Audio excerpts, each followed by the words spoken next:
Bismillahirrahmanirrahim. Assalamualaikum warahmatullahi wabarakatuh. Innal hamdalillah nahmaduhu wa nasta'inuhu wa na'udzubillahi min syururi anfusina wa min sayyiati a'malina. May yahdihillahu fala mudhillalah wa may yudlilhu fala hadiyalah. Amma ba'du. Teman-teman sekalian, berbicara tentang dakwah, pada hakikatnya kita semua merupakan seorang dai yang hendaknya menjadi komunikator, menyampaikan pesan-pesan keagamaan yang baik dan benar. Dan hari ini kita hidup di era modern, menjadi komunikator sekaligus penerima pesan yang tidak bisa dihindarkan dari dinamika media sosial. Dan bagaimana seharusnya seorang muslim berbicara, bersikap, dan menyiarkan kebenaran di ruang digital. Dan juga bagaimana seorang dai bisa tetap berintegritas di tengah isu negatif. Nah, di sini Al-Quran sebagai esensi pedoman hidup kita telah memberikan solusi dan etika komunikasi yang sempurna. Oleh karena itu, saya memilih topik yang sangat fundamental bagi kita semua, khususnya bagaimana etika komunikator seorang dai dalam dakwah. Ayat yang akan saya kaji adalah Quran Surat An-Nahl ayat 125 yang berbunyi, A'udzubillahi minasyaitonirrajim. Bismillahirrahmanirrahim. Ud'u ila sabili rabbika bil hikmati wal mau'izatil hasanati wajadilhum billati hiya ahsan. Inna rabbaka huwa a'lamu mimman dhalla an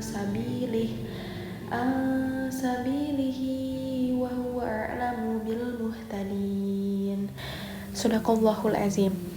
Yang artinya, serulah manusia ke jalan Tuhanmu dengan hikmah dan pengajaran yang baik, serta debatlah mereka dengan cara yang lebih baik. Sesungguhnya Tuhanmu dialah yang paling tahu siapa yang tersesat dari jalannya, dan dia pula yang paling tahu siapa yang mendapatkan petunjuk. Baik teman-teman sekalian, ayat ini adalah panduan bagi seorang dai.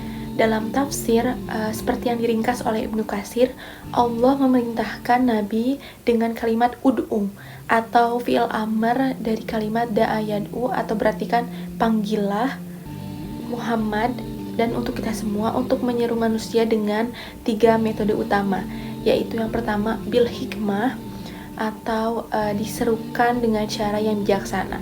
Ibnu Jarir menafsirkan hikmah sebagai wahyu, yaitu Al-Quran dan As-Sunnah sendiri ini adalah pondasi ilmu kita. Dan yang kedua ada mau'izatul hasanah yang berartikan nasihat yang baik. Ibnu Jarir menafsirkan sebagai pelajaran yang baik yang terkandung dalam wahyu, termasuk kejadian-kejadian di masa lalu.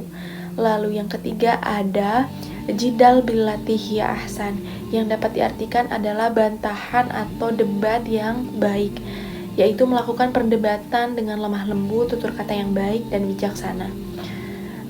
Perintah ini seperti yang Allah sampaikan kepada Musa dan Harun saat menghadapi Fir'aun. Lalu berdasarkan tafsir tersebut, ayat ini secara langsung berbicara tentang komunikator atau dai dan prinsip atau etika mengintegrasikan wahyu atau hikmah, nasihat yang baik atau mau'izatul hasanah, dan adab berdialog atau berdebat, yaitu jidal al-ahsan.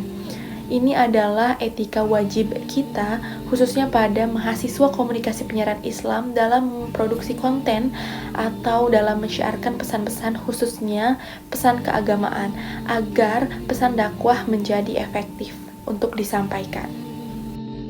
Relevansi ayat ini di zaman digital sangat mendesak. 3 pilar ini adalah solusi Al-Quran terhadap masalah komunikasi kekinian. Yang pertama ada hikmah atau strategi melawan attention economy. Dai harus bijak atau hikmah dalam memilih format. Ini adalah strategi agar dakwah tetap relevan dan tidak harus menjadi sensasional atau clickbait. Yang kedua ada hasanah atau penangkal ujaran kebencian. Hasanah menuntut kita berdakwah dengan kelembutan untuk meredam polarisasi digital.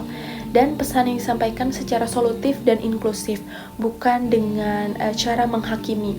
Lalu yang terakhir ada jidal ahsan atau etika diskusi dan meredam konflik. Saat terjadi perdebatan agama yang panas, berdebat dengan cara yang baik atau jidal ahsan menuntut kita berdebat dengan faktual, logis, dan tanpa merendahkan. Ini menjaga kewarasan ruang publik dan menghindari flame war.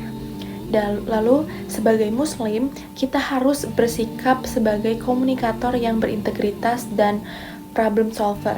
Kita harus fokus pada proses penyampaian terbaik. Hikmah terbesar yang kita ambil adalah dakwah yang harus berfokus membangun kepercayaan, bukan menghakimi.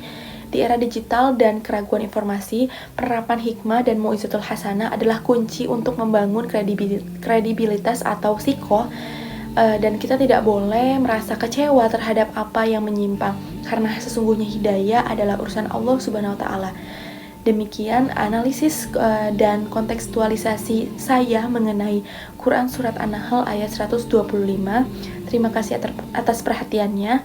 Wassalamualaikum warahmatullahi wabarakatuh.